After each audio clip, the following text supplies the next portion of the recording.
Hello there, and welcome back to my Love Machine podcast. Did you know that the US Census shows that in 2019 there were 2 million new marriages, yet there were 800,000 new divorces, and that amounts to 40% of marriages failing? Communication is the cornerstone of any relationship, and the quality of any relationship is no greater than the quality of the communication. Increasing the quality of the communication within your relationship is one of the very, very best ways to enhance it. And unfortunately, interpersonal communication skills are rarely taught in school. We learn them independently. And people have so many problems when it comes to communicating and having deep and meaningful conversations. And that is why today I'm very, very excited to bring you my two guests, Diana and Robert Indries. And they have curated the Better Topics card game. This is a fun game that helps couples have regular, meaningful conversations and helps them grow and strengthen their relationships. I absolutely love this concept, so I wanted them to come onto my podcast today and share with you their story and tell you all about how Better Topics can increase your communications, whether it's new relationships, old ones, or ones that you're still developing.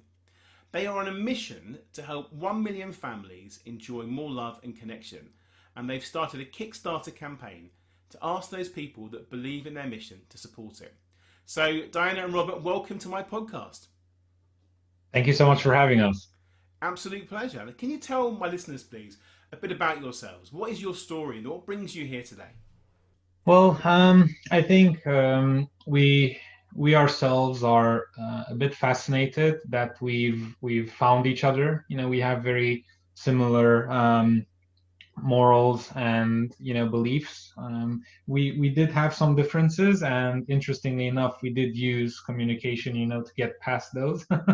And we are surprisingly, we are amazed because many times, we hear other quarrels or other people complaining about their spouse or their relationship and so on. And we think about it and we discuss these things and we say, well, we've had a similar issue maybe, but we've just talked about it and now it's not an issue anymore. And that was, on the same week that it happened, right? So, in general, and I don't know when we discussed this. I think it was like a month ago when Diana said, "Robert, do you realize that we've been, married for a few years now, and we never really had, a big fight.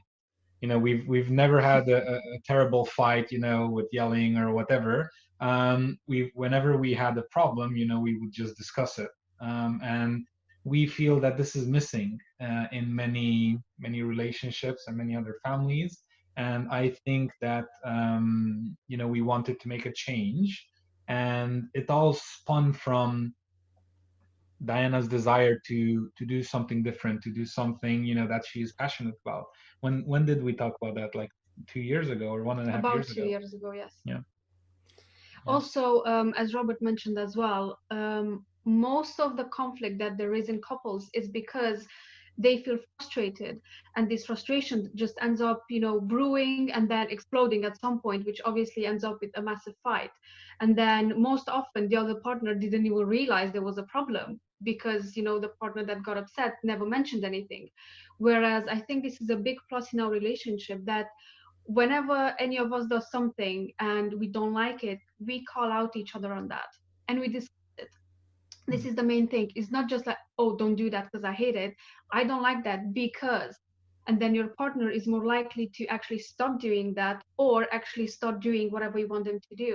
So you see this communication and the willingness as well to put in the work, because there are things that maybe I didn't like, that Robert was doing, but once I told them and I explained why and what my issues were with those things, he stopped doing them because he understood my point of view and he agreed with it.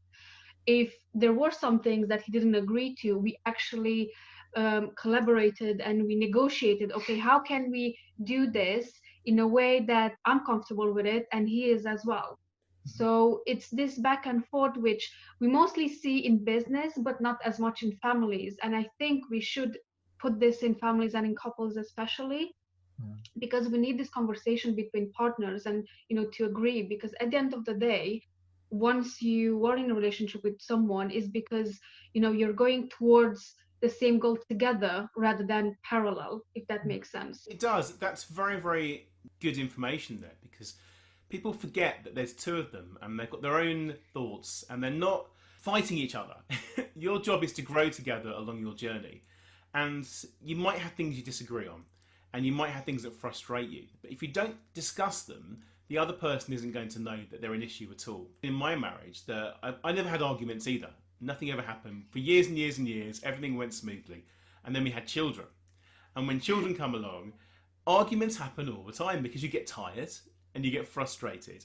And so we've learned to grow and to how to adapt towards that. Can I ask, do you have kids at all? Not yet. Not yet. Do you think things would be easier or harder to communicate once you have children? Well, like you said, and we've noticed this in our relationship as well. So I myself tend to work very, very long hours every day, and so we did notice, and Diana already got the hang of it. But I tell her, if you want to have a proper conversation, please let's not have it at 9 p.m. It's just it's not gonna happen. I am exhausted. I can't have it, and it's probably. Or if we do have it, it has to be after a lighter day, or it has to be something that I can focus on.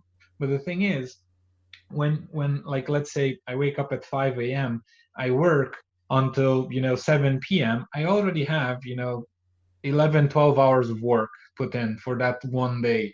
And if after that I want to have a conversation, it becomes very, very difficult. I can have it, but I don't know how to explain, but my head just starts having a migraine. It's like I think, and I want to say the right things, and I think about what I should say, and I just instantly get the migraine. And the migraine, or that discomfort of having to put so much effort in to say what you want to say, gets you angry, gets you a bit upset. And then that you're not upset at your spouse, you're upset at your own inability to express yourself and to say what you want to say. But it obviously, the energy comes out not in a good manner. So I think that if you have children and you allow them to dissipate your energy, all of it, you will be in a very similar situation in which you will not be able to give your spouse the attention that they deserve, right? Because at the end of the day, you've spent all of your energy on your children. And I do agree that we should. I don't want to speak, without knowing, but we did get some advice from many other parents, and especially we really looked forward to advice from people that are already in their 50s or 60s, that their children are already out of their house. It's like it has passed, and every single one of them told us the same thing. They said the reason why we love each other so much now in our 50s and 60s is because even when we had children, even when we had problems, even when we had whatever, we always put our relationship first, and we always dedicated time to sit down and to discuss things, right? And those are tremendously important, right? And so whether we have kids or not, it's like, okay, well, I will work less and then spend more time with children, right? It's just priorities, right? But one of your priorities should always be to speak with, your wife or husband, or partner, at least 30 minutes a week or an hour a week or whatever you can afford. This is also one of the reasoning behind our card game that we created, because it is in a fun way. So it's not like adding another chore to people's lives, which is anyway full of different things to do. And it's something that can be done regularly, first of all, and second of all, it doesn't take too long. If you block an hour a week just with you and your spouse, maybe if you have young children after they go to sleep, if they're slightly older, then either when they're not around or when they do any other activities, whether in the house or outside. So if you block that even half an hour or an hour with your partner and play this game, in a fun way, you can still get to communicate and have fun as well, without it being, oh my God, we have to talk now, or we have to have this deep conversation I'm not ready for.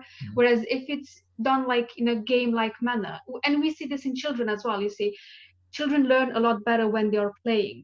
So adults as well, we are still more likely to do things if it's fun. It's gamification, isn't it? It's Mm-hmm. making Yes. things into a game that's less of a chore. And it's such an important thing to do, to make time with your spouse or your partner to do fun things that are a bit different. Rather than watching the same Netflix box sets, going Yes, for the Yes. same meals, exactly. cooking the same meals, doing the same things. So this is why I was so excited by your card games. Can you tell everybody, please, a bit more about your Better Topics game? What exactly is it, and how does it work? Well, we did find a few other card games, or I say games in quotes, but we did find some other, let's say, sets of questions for couples and so on and so forth, and wannabe games, let's say. But we ordered a few and played them, and we realized that they're nothing else than questions printed on paper, right? That you just pull out, both spouses answer, and then you go to the next one, and so on and so forth. And most of the questions are like, what's your favorite book, or your favorite flavor of ice cream, or whatever, so things like that you wouldn't really ask several times. And so once pass all of the 50 or 100 questions in the game, you can give it to someone else, because there's no point in playing it again. So we wanted to do something different. We really wanted to create a game that you can actually play, right? Just like you play any other game. Like, it has very clear rules. It has, various elements that make it fun. Like, for example, let's say your spouse asks a question and you really like the question, right? It's amazing, but you would like them to answer it, not you. So you can play the card reverse the question. So now they need to answer their own question, right?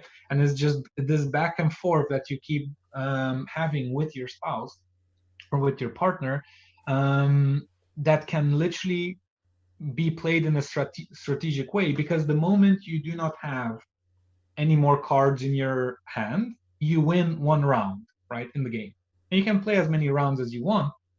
And at the end of it, you have, let's say, I don't know, Diana wins, right? Let's say we decided to play 3 out of 5.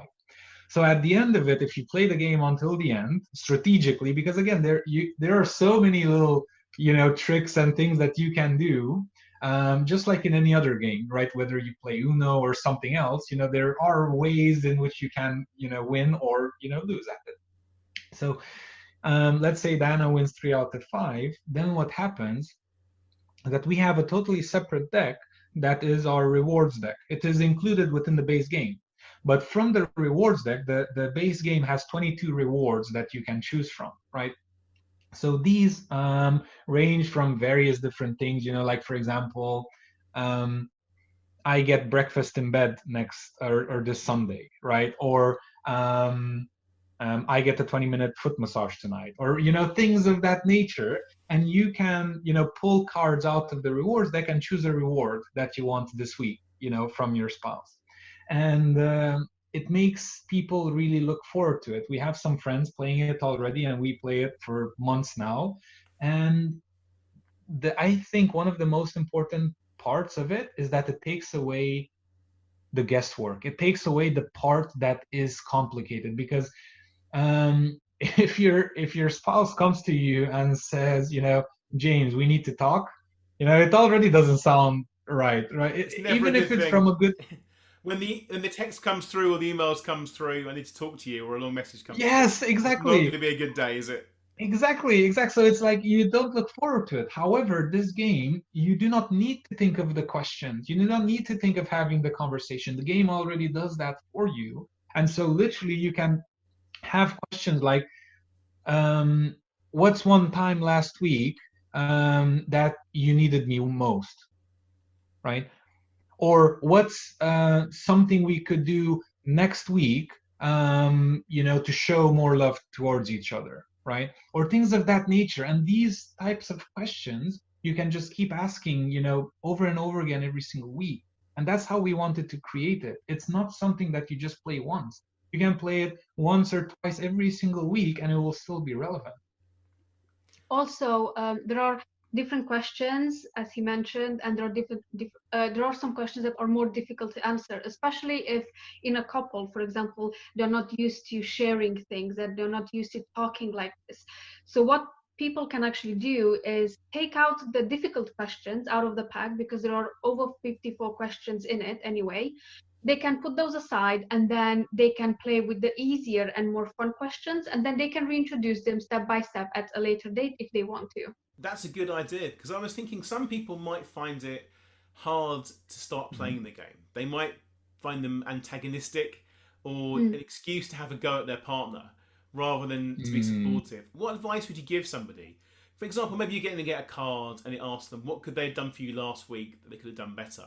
And it becomes an argument because they have a big discussion about, I should have cooked that meal for you better, or I should have done this, or arrived on time. How do you stop them? Are there guidelines in the game how to behave and how to play the game in the correct way?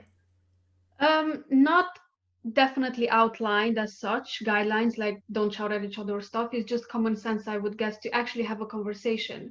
And I think people should keep in mind that this is to open the conversation and then to take it from there wherever they think the conversation should go, but obviously keep it as positive as possible, because the moment we start criticizing and or shouting at other people, the other person tends to shut down, and then they won't answer any other questions anymore. So obviously they will miss the point of the game. The point of the game is to make your partner comfortable to discuss things with you. So obviously if you keep a positive note on it, it is more likely that your partner will be willing to keep playing the game with you. And I think it's very important to understand that the people that buy our game are the people that are interested in growing their relationship, or the ones interested and committed towards their relationship, right? They don't buy the game, or they should not buy the game as an excuse to have more frequent arguments. They should buy the game as an, something to look forward to keep growing their relationship every single week, right? And that's the mindset, and that's what we explain. That is our mission, right? We want to help people enjoy more frequent, meaningful conversations, right?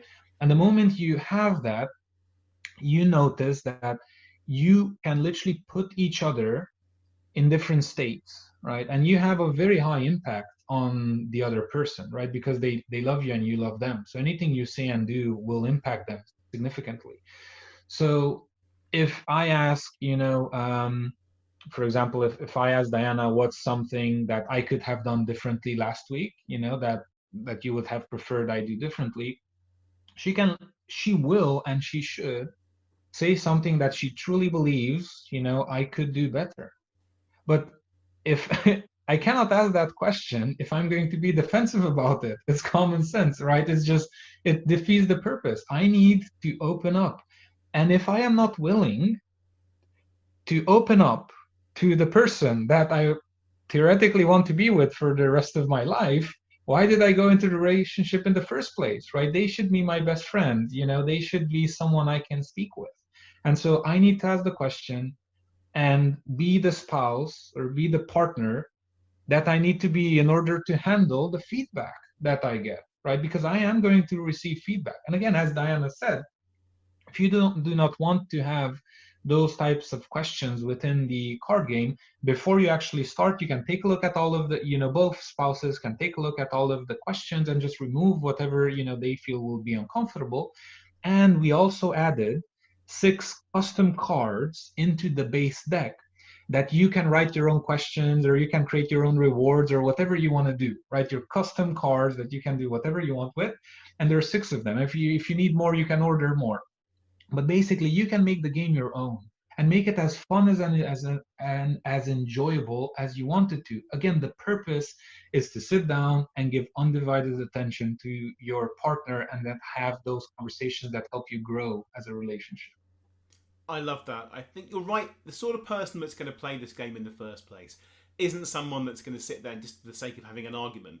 They're playing it because they want to have fun and get to know each other better and to have a longer, happier relationship overall.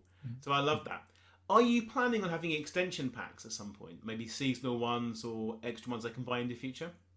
So we already have several extension packs. Anyone that has or that contributes to our Kickstarter, basically Kickstarter gives you rewards. So we've added a ton of rewards in there, and so you can get the base game and as many extension packs as you want with it. And there are extension packs, for example, the parenting extension pack, right?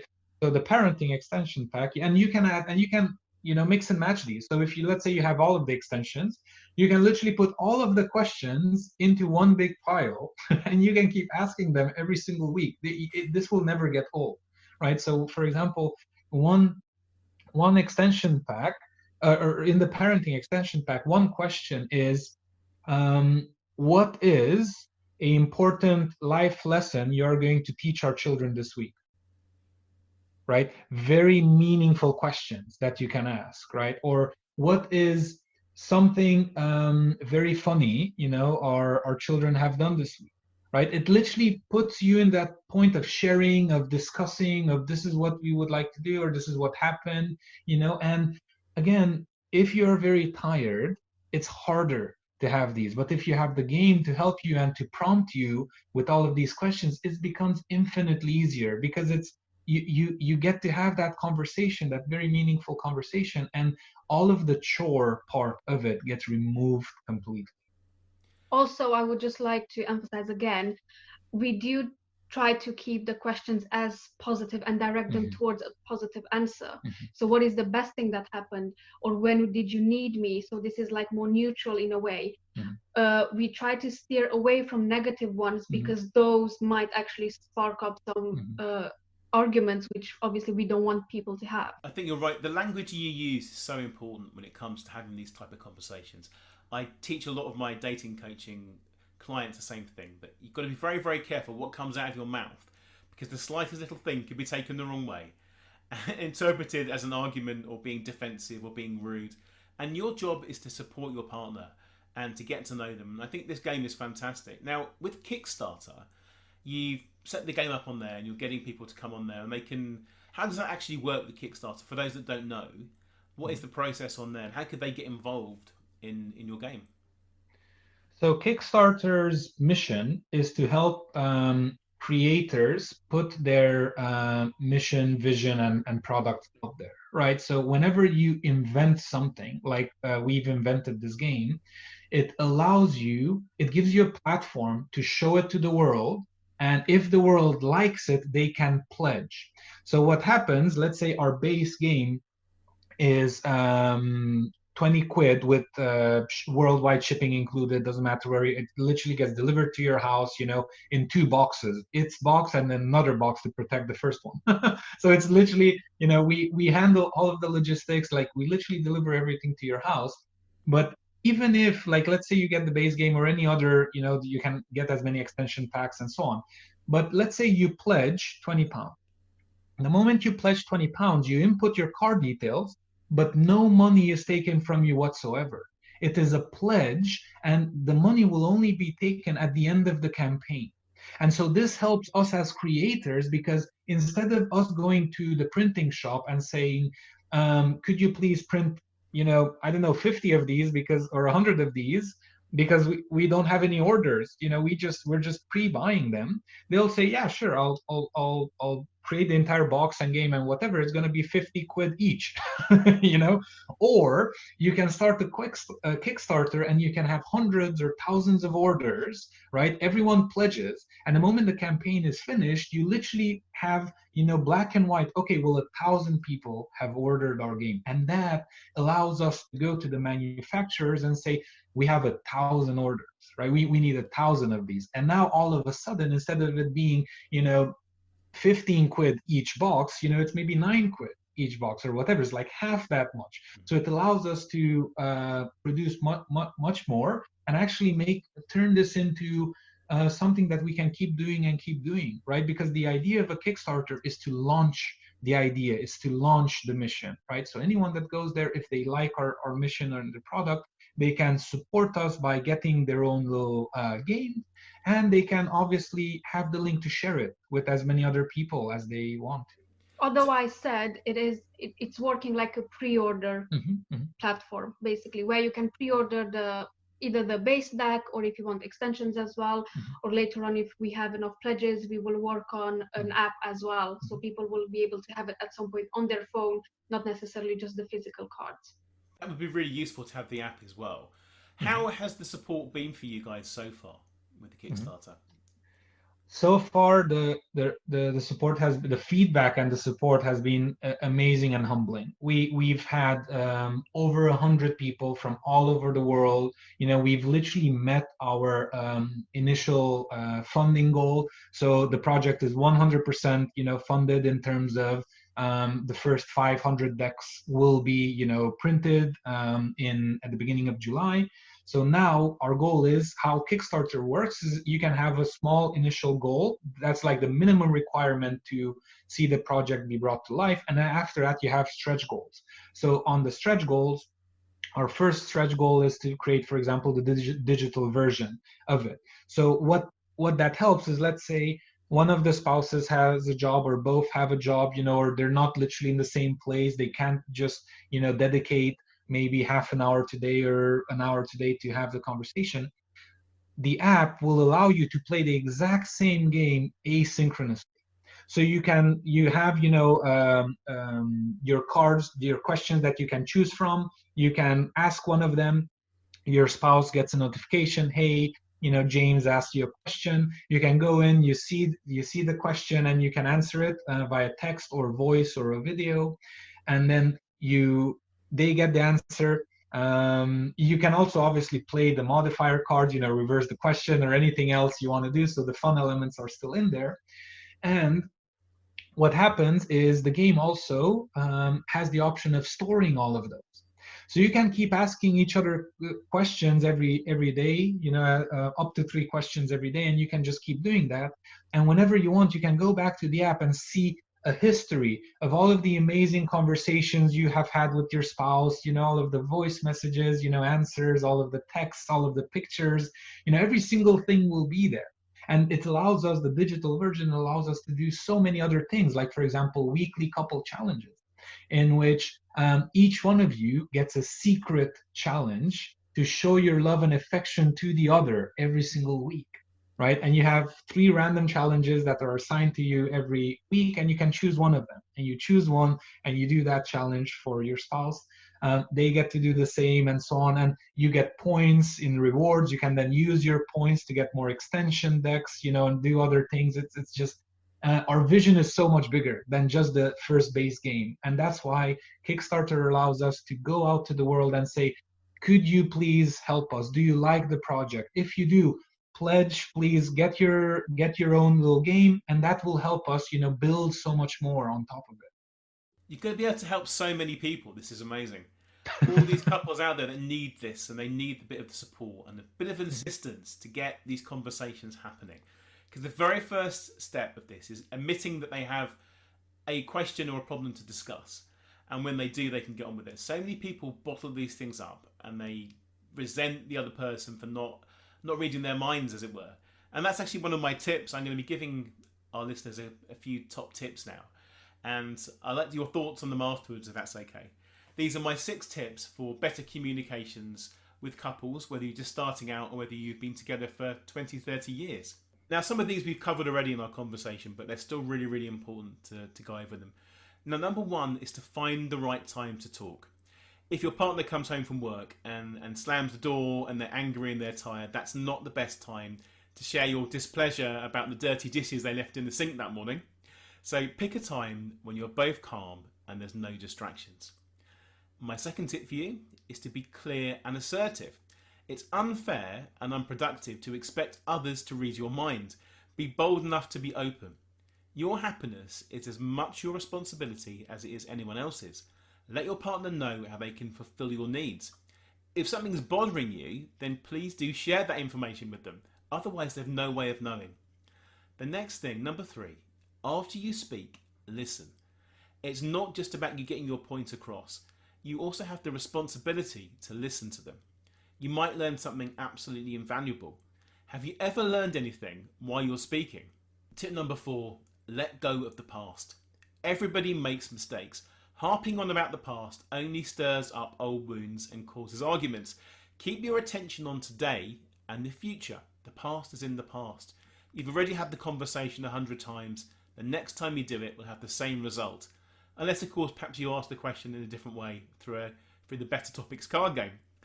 Number 5, consider the other person's point of view. It's not just about you. Strive to be empathetic. Take a walk in the other person's shoes. You might realise that you're being unreasonable the more you talk. And number 6, be willing to compromise. Compromising means that you're both willing to give something up. All relationships require compromise. It's part of the fun, it's part of the journey. There we go. They're my top 6. What are your thoughts on those? I think you really nailed them.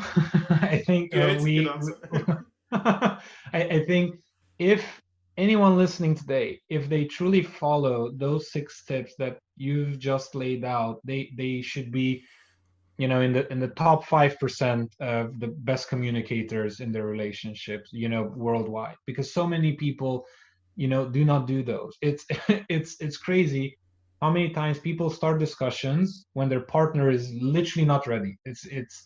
They're tired, they're upset, or something else is bothering them.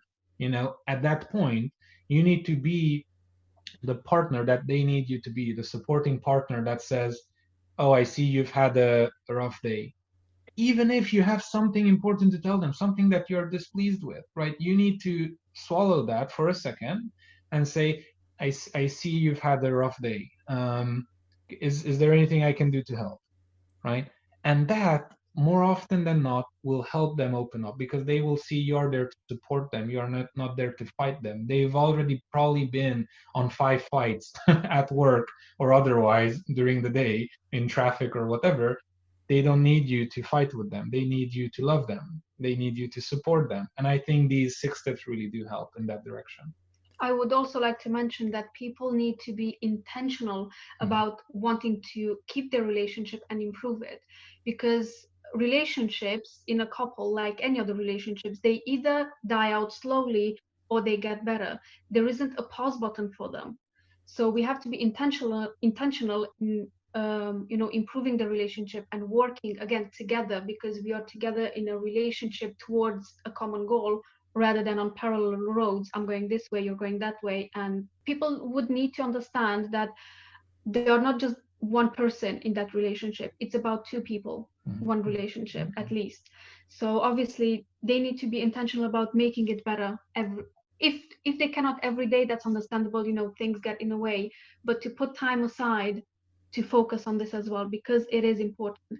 And about an earlier thing that you guys mentioned was about being honest with the questions as well, because some people might not be able to open up. Well, as parents, for example, people expect their kids to be honest with them and tell them everything. But how can your kids be honest with you if you're not honest with your partner? So you see, it goes both ways. Also, in people with kids, I would emphasize the thing that whatever you do with your partner, that's a really good example for your kids, and most likely they will adopt those same things as well later on. I've learned that. We've learned to handle things differently, and we've grown together as a couple by having kids, because of course they copy everything that you do. If they see you get annoyed with each other, they're going to snap at you. The best way to be a good parent is to show them the best version of yourself and teach them how it should be rather than how it is. And by doing that, you're going to be happier and stronger in your relationship. Guys, thank you so much for joining me. We've got so much content there, it's unbelievable. Can you please tell everybody how they can go about finding more about you and Better Topics? Of course. So even if they just Google Better Topics Kickstarter, they can, they should be able to find us, or they can just go to bettertopics.com, right? And then they'll find our site, they'll learn more there, or they can just click on, go to Kickstarter, contribute on Kickstarter, whatever, and they should be able to find us. And we invite everyone, if you're committed to your relationship and you want to make it stronger, you want to enjoy more love and connection, we really recommend, you support our mission, and we will do our best to add as much value as we can to you. That is absolutely fantastic. I'm sure many of my listeners will be on there buying the card game right now. Even if you're single, it's a great present to give your coupled off family and friends, or hang on to a pack, because sooner or later you will meet the partner of your dreams too. Guys, thank you so much for joining me. It's been an absolute pleasure. And I wish you all the best in your campaign. And I'm sure you'll go on to sell millions and millions of these packs of cards. Have a great day. Thank you. Thank you so much. Thank you so much for listening. I'd love to give you a free copy of my latest book, which you can download right now from my website, jamespriest.com. If you enjoyed this podcast, I'd really appreciate it if you could share the love by taking a few seconds to write a positive review on the iTunes store right now. See you next time.